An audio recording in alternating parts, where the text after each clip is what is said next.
o return 0, ele é implícito no fim da minha função main, tá? Então, ele é implícito. Então, ele vai acontecer sempre. Então, se você não colocou nenhum return diferenciado aqui, ele considera que é um return 0. Então, o que acontece? Toda vez que um processo termina, acontece esse return da função main. E alguém tem que pegar esse resultado. Ah, professor, eu tenho que pegar o resultado? Você tem que pegar o resultado dessa main.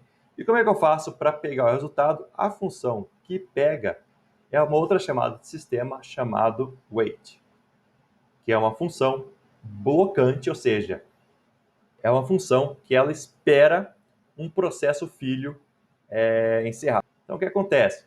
A wait também depende do sys/types, porque ele vai ter aqui um PID, e ele recebe como parâmetro um ponteiro de inteiro que representa o valor de retorno daquele inteiro. Mas uma coisa que é importante, a gente não precisa nem levar a fundo agora, mas que vale a pena, é que,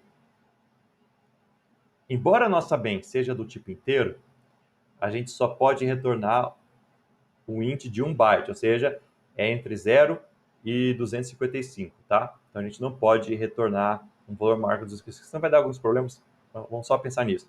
Daí para a gente pegar o status é com essa chamada aqui. Antes da gente chegar à esquerda, eu vou ensinar a gente a não ter um processo zumbi. Tá? Então o que acontece aqui? Imagine que o pai ele dorme por 30 segundos. Vamos fazer o seguinte. Depois ele vai dormir por mais 30 segundos, só para a gente garantir aqui. Mas antes dele dormir pela segunda vez, ele vai coletar o status do filho. Como é que ele faz para coletar? Ele vai chamar aqui o wait e-comercial. E-comercial S, tá? Cara, eu coloquei o e-comercial e seu asterisco 2 vezes. Ou seja, eu apertei o asterisco, né? Então, o que eu vou fazer aqui? Os dois processos vão dormir por 10 segundos, sem nenhum problema. Tá? O processo pai e o processo filho, para a gente poder ver lá no PS3. O processo filho, ele vai imprimir a mensagem e vai morrer. Eu já vou colocar um return 0 nele aqui, só para a gente pensar.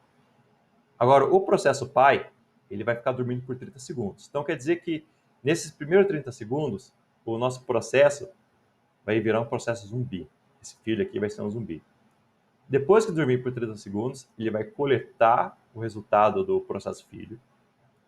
E daí ele vai dormir por mais 30 segundos. Daí a gente vai ver o que vai acontecer. Opa! Esqueci, né, de incluir a sys/wait.h. Né? Porque olha lá, se a gente voltar no manual, ele fala que eu tenho que incluir tanto a systypes quanto a syswait.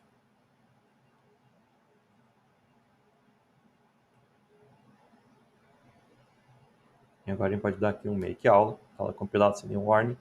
E agora a gente vai rodar aqui a nossa aula. Então, ai que saco. Opa! Então tá aqui. Então lá, os dois processos estão dormindo. Agora o processo aula morreu. Então se a gente fizer aqui um psx pelo 152 tá aqui o nosso processo aula, ele é zumbi, né? Então ele vai ficar zumbi por 30 segundos. A partir do momento que o pai coletar, né? E quando ele é zumbi, ele não faz mais nada, ele só vai ficar lá. Agora o pai, ele imprimiu aqui, quer dizer que o pai coletou o resultado do filho. E olha só, o pai está rodando ainda. Então, se a gente rodar o PS3, a gente vê que o processo pai continua aqui em execução, mas o processo filho já morreu. O processo filho morreu e porque o pai coletou o resultado e o pai continua vivo lá, só que dormindo por mais 30 segundos, né? Vamos esperar o processo pai encerrar. Então tá lá, o processo pai encerrou, a gente consegue ver que aqui acabou. Tá? Aí fala assim, mas professor, e como é que eu faço para pegar o sinal que o processo filho, esse return aqui do processo filho, que no caso é 0. Então quer dizer que esse sinal ficou armazenado, aquele valor de retorno, na nossa variável S aqui. A gente pode colocar aqui, ó, printf, meu filho devolveu 1% de. Só que a gente não pode colocar direto o S, porque vai vir um valor esquisito, né? Deixa eu diminuir os tempos aqui. Se eu só imprimir isso,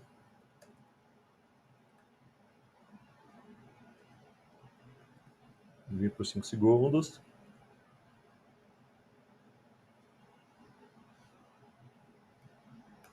Tá lá, o processo ele é zumbi, né? O filho é zumbi. Se bem como ele devolveu 0, eu acho que não vai ter nenhum problema. E daí o que acontece aqui, o filho devolveu 0, né? E se fosse, mas professor, e se eu quiser... ele tá dormindo por mais 3 segundos. E se eu quiser que o meu processo... Se eu quiser que o meu processo filho devolva um valor diferente, vamos dizer que a gente quer que ele devolva 3. Vai funcionar? Se eu só imprimir assim, vai funcionar?